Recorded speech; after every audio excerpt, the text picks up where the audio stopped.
It was quite a wild ride in the silver markets earlier today, and if you saw what happened, you may come to just one conclusion.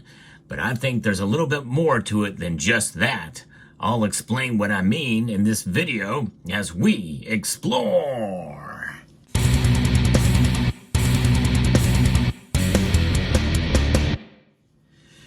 Silver went on a roller coaster ride this morning, pretty much as the markets opened. And if you saw what the chart looked like, it was a crazy, massive smackdown that we saw in the price. Dramatic smackdown, pretty much right after the open, based off of some economic data that came out.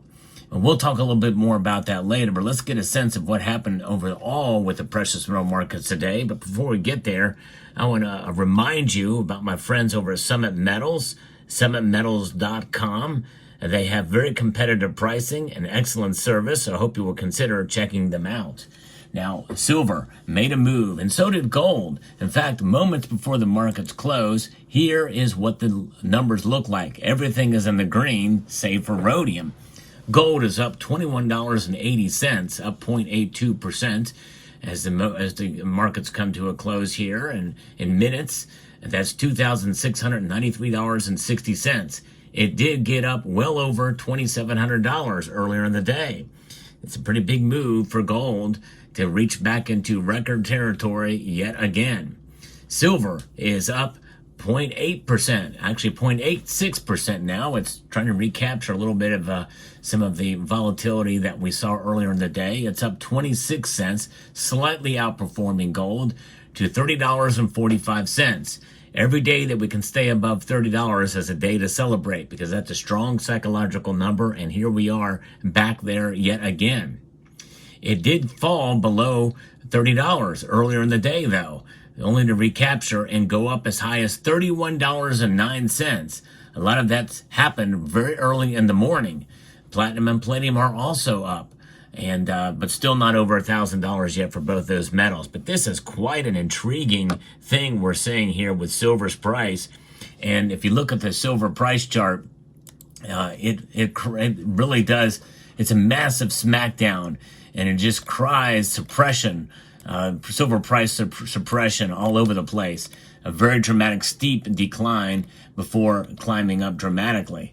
But gold prices are sharply higher, and silver is posting good gains that we saw in the morning as U.S. trading, despite a much stronger than expected key U.S. economic report that fell squarely into the camp of the U.S. monetary policy hawks.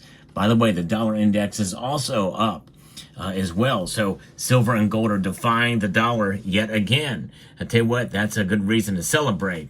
So what's happening here? Well, it's fascinating. We see safe haven demand is featured as it appears that the bond market vigilantes are becoming more prominent and spooking the marketplace. The bond yields, that's another area we've talked about here recently. When they get too high, it does create a spooky type of situation for a myriad of different reasons. And February gold has hit this high, and it was up, it climbed up over $40 at one point. And so March silver has also notched a 4-week high overnight, and we saw that go up over $31, as I mentioned. In the futures market, it went to $31.61. Gold and silver market bulls are especially impressed that their markets are rallying despite daily gains in the U.S. dollar index and rising U.S. Treasury yields. Bond market vigilantes are defined as sovereign bond traders who sell bonds which push yields up in order to signal to governments that their rising debt levels are not sustainable and won't be tolerated by bond traders. There is presently significant turbulence in the UK financial markets amid rising bond yields in the UK amid its debt troubles. They also have political problems over there in the United Kingdom, pretty big ones as well too. The U.S. data point of the week saw the employment situation report for December and its key non-payroll increasing by 256,000, which is way above the 160,000 rise expected by the marketplace. And so this means that with these jobs being created, if we can believe those numbers, by the way, which there's no real political reason Well, there still is a political reason to make them sound better than it did to give Joe Biden a legacy. But we saw what happened with the U.S. Labor Department before when they had a record over reported jobs. And this is, I think, an extension of it. And I think maybe the precious metal markets realized this and reacted accordingly. The Wall Street Journal said the results were the latest sign that the U.S. labor market has recovered from its mid-year stumble and may even be gaining steam. I wouldn't necessarily believe that. The Wall Street Journal may be maybe falling for things that they shouldn't here. But, I'm very dubious of what these reports say these days. I used to not be so jaded. I am now, though. No question about it. I think there needs to be another Mercury dime here to really set the pace for this here, to put this here to make, there we go. I'm going to put that right there. All right. Now, the Federal Reserve will be hard-pressed to continue to lower U.S. interest rates this year, is what they're thinking. So that if they're not going to lower interest rates anymore this year, then that means that gold and silver really should be falling or staying where they are. But they're not. They're defying all of the odds, including the Fed odds. U.S. stock indexes are lower and sold off after the jobs report. The yield on the 10-year Treasury note spiked to near 5% right after the jobs report, but is back down to around 4.8%. This is creating a bit of a headwind for U.S. equities, and this will increase should yields rise further, according to David Morrison of Trade Nation. The next big hurdle or target is a 10-year at 5%. If it were to break above that and hold, then it's likely that there will be a significant shift in U.S. equities, particularly anything viewed as excessively overvalued, like all the big tech and growth stocks, and a move back into the relatively safe fixed income given the near guaranteed 5% annual return.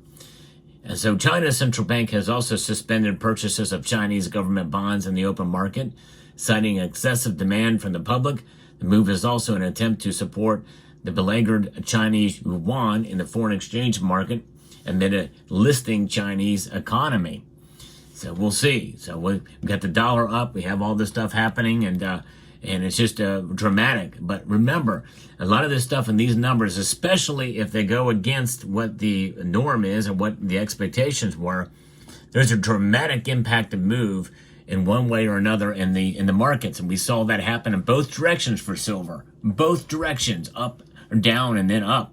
Now the smackdown was a much steeper move. So this leads credence to the idea of high-frequency trades based off of manipulation by these bankers. Instead of smacking it down, hopefully to cause people to panic and sell off. But what happened? Opportunity buying came in, and a much more natural spike, but a dramatic one, took place right before 9 o'clock a.m. Eastern Time. And so that was something to see. If you didn't see it, go back and look at a silver chart. It's pretty crazy to see what happened there with the movement, with the numbers. But that's where we sit.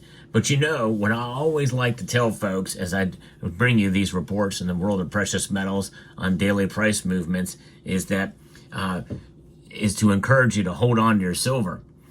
Yes, I do daily price videos from time to time. I mean, there are some days where I don't do it, but it's part of what this channel is. It's a precious metals news channel. Predominantly, that's what you viewers like to see. But I like to do analysis and topics regarding to precious metals and tips for stacking too. So I hope you would check some of those videos out as well. But remember, the fundamentals have not and shall not change for silver. It remains intact. What are those fundamentals? Well, it is a stable store of value as opposed to a price performer. We do see the price fluctuate fairly dramatically in the markets, and that is frustrating to many of us. But nonetheless, it's over the long term where we really are rewarded with silver. And reward is a very strong word, by the way. That's right, because it's not really a reward. It's just a preservation of the work that you've already done. All the silver that you see here represents labor. Labor in exchange for fiat currencies, which lose their value. It's a degradation of your time and efforts. That's what the dollar represents. We are emboldened. We are tied to it. It is what we use for the most liquid of all transactions, which is why it's a good idea to transfer that to this type of wealth that has been recognized as that for thousands of years. Silver has. And so I think that is what keeps us going, keeps us intact with holding our silver. So there you have it. And by the way, some people are probably going to ask what this is. This is from Intalio Mint, one of my favorite mints. It's not just because they make the Salivate Metal 2-ounce round either. I've always enjoyed their products. The American Exposition replica in 2 troy ounces. And there's the obverse and reverse, the buffalo. So there that is. And this is from the Perth Mint, the first in the series, in 10-ounce version of their mother-daughter, 2-ounce next generation series there from the Perth Mint. So there you have it. People are going to ask about those coins, so I thought I'd share with you in case you ask. But nonetheless, there it is. So let me know what your thoughts are in the comment section down below. Hope you found this video informative, insightful, and educational. I am trying to reach 100,000 subscribers by 2025, by the end of 2025. So I hope you will consider subscribing to the channel if you haven't done so already. So a multitude of gratitude to you all. And I want to encourage you to please rate, share, comment, and hold on to your silver.